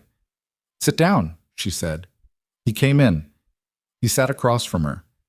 And they were quiet for a moment, both of them, in the empty room with the afternoon light moving across the old oak table. And the quiet was not comfortable, but it was honest, which was different and more durable than comfortable. "There are things I should have said," she said. "Not last night. Before last night." She did not look at him. She looked at her hands. "I have managed this kingdom so thoroughly for so long that I stopped consulting you on things that were mine to consult you on. Not because I thought you would get it wrong, because somewhere I decided it was faster to do it myself." She paused. Brennan saw that too. He saw that we had stopped, that there was space between us that we had both decided not to name. Darius said, "That doesn't justify. I'm not justifying anything. I'm accounting." She looked up. "What you did was wrong. What I'm telling you is that I was not entirely absent from how it became possible." She held his gaze. "I'm not saying that so you feel better. I'm saying it because I am trying to be accurate, and accuracy matters more to me than a version of this that puts all the weight on one side." He looked at her for a long time. Then he said, "What do we do?" She considered that. Not the political answer. That was already in motion, the document signed, the council record made, the arrangements underway. He was not asking about the kingdom. He was asking about the smaller, harder territory that had no formal record and no seal master to verify its contents. "We don't decide that today," she said. "Today I am going to sleep for the first time in a day and a half, and tomorrow I am going to meet with the investigator about the Aldrich identification. And in the coming weeks there will be an examination of Brevith's full network that will require both of us to be present and functioning." She paused. "What we do about the rest of it, we do that the same way we do everything else that matters. Slowly, without pretending we're further along than we are." He nodded, once, the smallest motion. She looked at the table. "I need you to do one thing, not for the kingdom, for me." "What?" "I need you to stop deciding what I can handle. I need that to be finished." She looked at him directly. "Whatever you know, whatever is coming, whatever you're afraid is going to make me think less of you or act in a way you can't predict, I need you to tell me. Not because I'm always going to handle it the way you want me to, but because I cannot build anything on ground I don't know the shape of." He held her gaze. "All right," he said. And then after a moment, "I mean it." "I know," she said. "That's the only reason I'm still in this room." Patsy. The gates opened at the fifth bell. She gave the order herself, standing in the inner ward with Marin beside her, and the sound of the city filtering through the stone in the specific register it took on when something had shifted. Not quiet, not loud, the unresolved murmur of a place that knew something had happened and was still deciding what to make of it. She watched the mechanism turn, watched the great east gate move on its hinges, the chain running back through the capstan, the gap widening slowly into an opening wide enough for a cart. On the other side, the crowd that had been building since dawn, merchants, travelers, residents who had been caught outside and spent the day waiting, was visible in fragments through the gap, faces turning toward the opening the way flowers turn toward light, reflexive, without thought. She stayed until the gate was fully open. Then she turned and walked back into the palace. In the weeks that followed, the work was relentless and without ceremony. Breveth's examination took 4 days and produced 3 additional names, not council members, but lesser administrators within the Crown's financial structure, men who had been positioned over years to smooth the movement of funds and documentation. They were removed. The administrative structure was audited. 2 of the border lords required personal meetings, which she conducted herself, with Darius present, in which the full account of the forgery was laid out and the border authority arrangement was formally nullified. Casveth was located at a lowland estate belonging to a distant relation and brought back without incident. He was stripped of rank and title at a formal hearing. He sat through the hearing with the posture of a man who had spent the weeks since his flight arriving at a specific and private understanding of where his choices had led him, and when the sentence of exile was read, he received it without expression. Brennan remained in internal custody. He testified 3 more times, each session producing additional detail that cross-referenced cleanly against what the folder had already established. She did not speak to him personally after the council. She left that to the investigator. There was nothing left between her and Brennan that required her presence. The accounting was in the record, and the record was permanent, and personal confrontation would have satisfied something she did not want to satisfy. Inna she dealt with differently. She had the woman brought to her office 6 days after the council, when the immediate pressure had reduced enough that the conversation could be what it needed to be, rather than what the investigation required. She gave Inna a formal letter clearing her name. She gave her transport south, to wherever she wanted to go, with enough provision to make the first several months not a crisis. She did this without announcement and without entering it into any record, because it was not a political act, and she did not want it to become one. Inna stood in the office door before she left and looked at Serafina with an expression that was not quite gratitude. Gratitude was too simple for what the last weeks had been, and said, "I will not waste it." "Good," Serafina said, and that was all. The law took the longest. She had told Darius in the council chamber on that first morning that the record would show what had broken down. The record did. But records were not prevention, and what she had discovered in those 16 hours was not simply a conspiracy, but a structural vulnerability, the specific gap between the king's authority and the lunas that men like Breveth could find and widen over time. A gap that existed because the compact had been written by men who assumed good faith among its holders and had not built sufficient architecture around that assumption. She spent 3 months drafting the provision. She worked with 2 constitutional scholars and 1 administrative judge, and she did not hurry it because bad law written fast was worse than slow law written right. The provision formalized the Luna's advisory role, made mandatory the dual signature process for certain classes of border and administrative authority, and established an independent review process for any authorization documents bearing the Luna's seal that were not accompanied by a witnessing record. Darius signed it without amendment. She had expected him to want to amend something. He did not. He read it completely, asked 2 questions, received 2 answers, and signed. When she raised an eyebrow at the speed of it, he said, without looking up from the document, "It's right. What else would I do?" She had looked at him for a moment. She had not answered, but she had felt, in the space of that moment, something that was not exactly forgiveness. Forgiveness was a word that implied a transaction, a score settled, a line drawn, but something more like the feeling of ground that had been tested and found not to have shifted as far as it had seemed. Something more like the beginning of a different kind of knowing. Not what they had been before. Something that had been hammered into a different shape by everything that had happened to it and was harder for it, and held its edges differently. She did not know yet if it was enough. She was not certain that certainty was the right standard to hold it to. Asem. The night the provision passed into formal law, she stood at the high window of her chambers, her own chambers, where the fire burned at the level she had set, and the robe on the hook was her own, and the door was oiled and the hinges made no sound. And she looked out at the Capitol below. The city was lit the way it was always lit at this hour. The market fires in the lower district and the torches along the main avenue and the smaller, warmer lights of the residential quarters. Each one a separate life running its own calculation through the dark. She had stood at this window 100 times. She had stood here the night she first came to this palace, and the night of the worst border conflict, and the night after the Eastern flood, when she had been writing relief orders until her hand cramped, and she had needed to stand somewhere quiet for 5 minutes.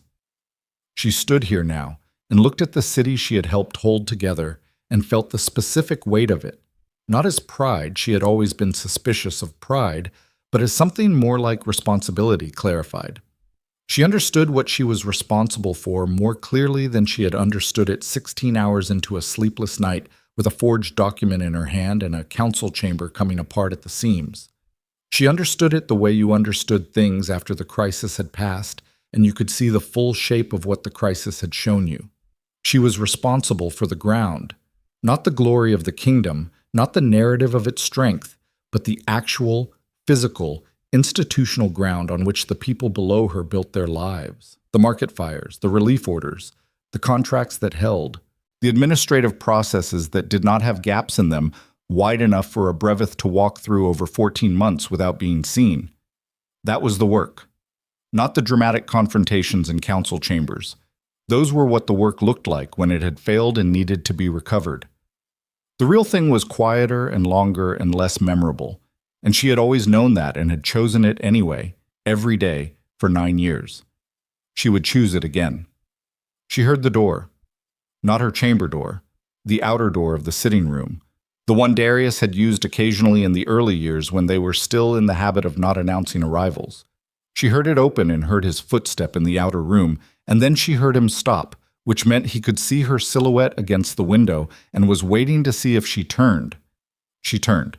He was in the doorway between the sitting room and the main chamber, and he was not wearing the formal clothing he'd had on at the signing. He had changed into something plainer, and he looked in the low firelight like someone who had put down a significant weight somewhere and was still adjusting to the change in his own balance. He said, "I didn't want to—" He stopped, started differently. "I wasn't going to say anything. I just wanted to—" He stopped again. She looked at him. He said, "I'm sorry. Not for the council record. For the real thing." He looked at her directly, the way she had asked him to look at her in the most difficult moments. Without the layer, without the management of the expression, just the actual state of the man. For 9 years of letting the space grow between us and calling it something other than what it was. She was quiet for a moment. Outside, the city made its sounds. Somewhere in the lower district, a cart was moving. Somewhere in the residential quarter, a window closed against the night air. "I know," she said. She looked at him for a long moment longer.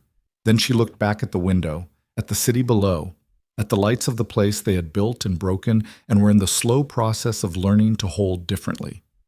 "Come here," she said. Not warmly, not with the easy warmth of before, which had been real, but had also been, she understood now, a warmth that had let them stop looking at certain things. What she said it with was something more like intention. He crossed the room and stood beside her at the window. They stood without touching, side by side, looking at the capital of the North in the quiet hours after the formal record had been made and the provisions had been signed and the gates that had been sealed in the worst night of the last 9 years had been open for weeks now to everything that moved through them.